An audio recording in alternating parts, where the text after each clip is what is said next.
welcome to episode 5 of the Property Prescription. Tony, how have you been? Good since I saw you 20 seconds ago. Now, in the last one, I was just fascinated about what's going on in Victoria and generally Australia about the cost of building, and that despite the fact that the market is going up, you think there'll be more and more builders, but it's actually gone the other way where there's less and less builders, and then that in turn makes the market go up even higher because then you've got a shortage of houses, which is just insane to me. But my question was something you raised earlier. So I live in Geelong, and I have a house that is... Whereabouts in Geelong? So a house is in Geelong West, and it's a character home. So it's I think it's from 1902 is when it was built. Good suburb off Packington Street. It's just off Packington Street. It's very close to a school. It's on Waratah Street. It's one of the... Geelong West is these tiny little hickety-pickety streets, but we actually have a wide street where you actually can do a U-turn, which is really rare. They're tight. They are tight, just off Packington Street next to the water. I have one of the good streets, which I'm very happy with, and it's a nice house. We have laneway access to the side and to the back. My problem is I'm very hesitant about that because people are literally saying it's better to just knock it down and then rebuild. We can't knock it down completely. You have to keep the facade. But I do want to put a little bit of money into it to try and make it a little bit nicer. I just don't have the money right now. But the builders I'm speaking to are like, don't even bother at the moment, because even to get that permit through, that's going to cost you so much time and money. So only do it when you're truly ready. So what exactly, can you explain to me what's going on with the whole permit process? Yeah. Why is it taking so long? And we have people who have money that wants to build, but we're kind of stuck. Yeah, it's a great question. A lot of our builders that we deal with, and we deal with some of the larger builders, across Melbourne, and some of them are actual clients. So they go and invest with us. But you're looking at, build costs are usually 15 to 20,000 a metre, depending on where it is and what it is. The issue that I've seen is the quality of trades and the lack of trades that are out there. There's just no one is wanting to take that type of work on currently. So our quality of trades or tradespeople out there is diminishing, and the skill and the effort of those particular builders out there, a lot of them don't want to take that particular work on anymore. So gone are the days that a bathroom costs $15,000 to do just a simple bathroom refurb. If you want to just renovate a good quality bathroom right now, you're looking at $30,000 to $50,000 just for a basic medium standard finish. Now, the other issue you've got is the planning process to go through, and then you lodge your application to council. That's kind of a 6 to 8 week turnaround. This period of wasted time that you have to go through to just get a simple box extension done on a character style home is just way too lengthy. For some of our clients, it's taking them 24 to 36 months just to get a simple box renovation where... It's like 3 years almost. Yeah, correct. Yeah, so... And this is before they even start building? Before they even start digging any dirt out of the ground.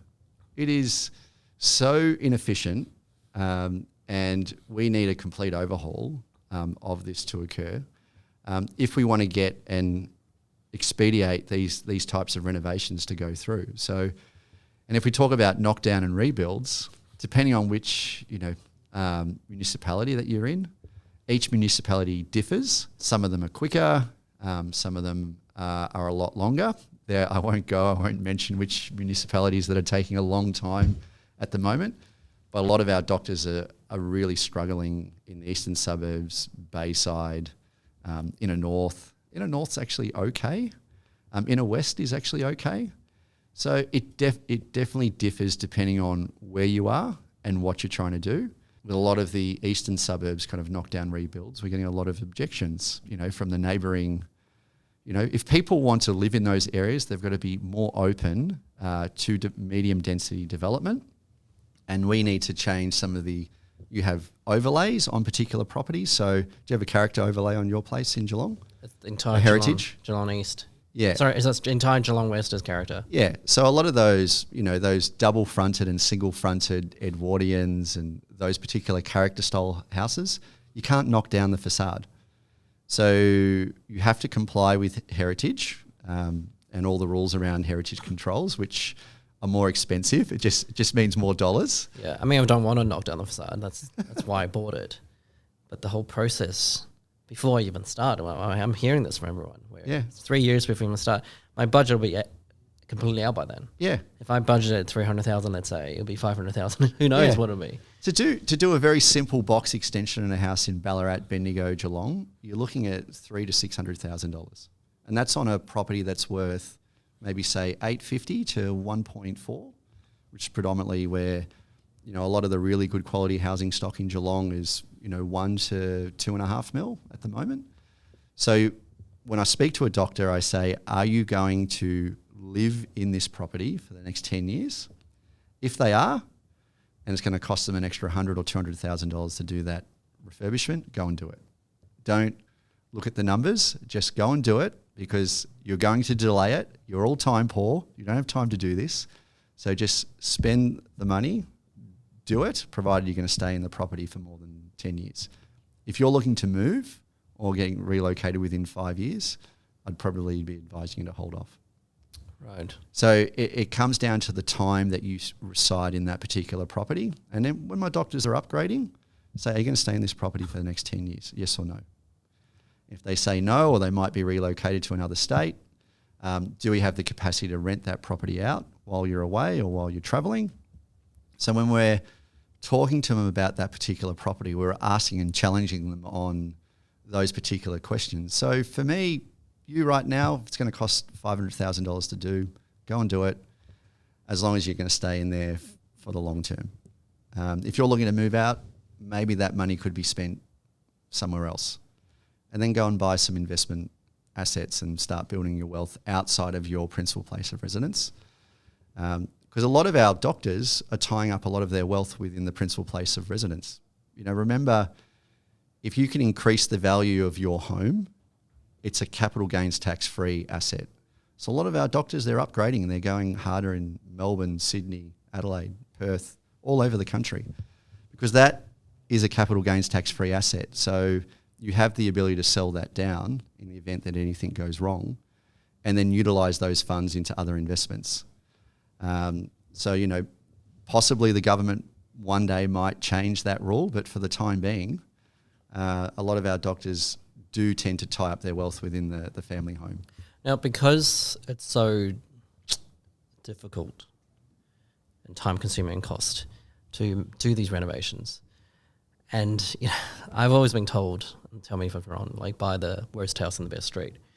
You can't buy the worst house in the best street if you can't renovate it. Correct. So, like, did you buy let someone else do the renovation and you buy a post-renovation? So what all of our doctors are doing, they said, "Phil, I know this is a fantastic house. I know it's the worst house on the street, but by the time you do the renovation, it's actually costing you more than the renovated property." So a lot and the time and the stress and correct. So our doctors, a lot of our offshore doctors that come to Australia, they just want to buy a knockdown and rebuild because they don't want to go through the stress. They'd much rather have what they want. And a lot of our doctors have their parents living in the property as well. So it's quite a common theme that we're seeing in Melbourne and Sydney. They want to be next to the private school belt, and often right now what I'm finding, it's a reverse trend. They're now buying the renovated property that's done and finished because they just don't have the stress levels to go through a renovation. Yeah. And some of them don't have the stress levels to even do a knockdown rebuild. They said, "Phil, we did one the other day for a pharmacist and a GP in Malvern East. Beautiful property next to the Gascoyne estate. They said, "Phil, we want to buy 1,000 square metres next to Malvern East. That's their forever home." I said, "Well, look, you can go and spend $5-6 million on something that needs a bit of work, or you can spend 7 or 8 mil and get the finished product. What do you want to do?" And we ended up going for the finished product, and we're going to go invest with them and build out their equity, their investment portfolio across other investments outside of the home, because they didn't want to go through the stress. One runs their own, one's in a medical clinic, the other one runs their own pharmacy. They just feel we don't have. But if you're prepared to put the time and effort into it, of course you can make a lot more money in terms of increasing the value. So if you're prepared to put the time and effort into it, I'm personally, I like buying unrenovated homes and then doing them up and then reselling, because I think it's a great vehicle to keep going. But my wife is nearly going to divorce me because every 2 to 3 years we end up moving. and we just keep upgrading to a higher value asset. So I will get to the point where she'll stop. She'll tell me to stop. But it's a great vehicle, and some of our doctors do that. They buy unrenovated homes in Bellevue Hill, in Surrey Hills. So it is a strategy. Yeah. And, if you have the capacity to go through the stress of a renovation, by all means, but I'm noticing a lot of my doctors just don't have the time anymore. I used to think I would want my house exactly how I wanted, but yeah, just even thinking about it is stressing me out at the moment. Yeah. It also depends. Let's say the example you gave, they own their own business, probably obviously high earners. So their time in their own business is probably worth more than the time they spend on the house. So it doesn't make any sense. Correct. That's exactly right. So it's also, when I speak to a doctor and they're running their own business, it's more around, I say, well, what sort of return are you getting within your business? Is it worth you spending a little bit more money just alleviating that stress and buying something that's done and paying a little bit of a premium for that, knowing that you've got an asset there sorted? And then let's go and build out your wealth across commercial property or residential investment property and just get the house sorted. You have to spend a little bit more money on that. Go and do it. I think the word sorted is good because I've seen enough grand designs to know it never gets sorted. And when you have an architect involved, just add another 100% markup onto the end build costs.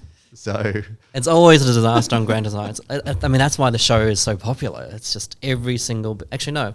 Maybe one. I saw one that was under budget and delivered on time.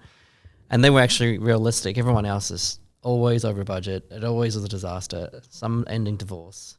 Yes, they do. I've actually seen divorces as a result of going through a renovation or a knockdown rebuild. There are so many decisions that you need to make during that process. And one bad decision in terms of colour choice or the colour of the roof or the size of the main bedroom, it creates conflict. And for me, paying someone to project manage that for you is worth its weight in gold. Yeah. So I would highly recommend for all of our doctors to outsource as much of that as possible to a third party. Then the liability can fall on them rather than ruin your relationship. I mean, as doctors, so much of your day is pretty high risk because you're dealing with sick people. You don't want to be distracted while you're listening to the patient and... you're doing surgery, right? And you can make a mistake there, and that's definitely not what you want. What you want is you just have a stressful time at work, and then when you come home, it's like your haven.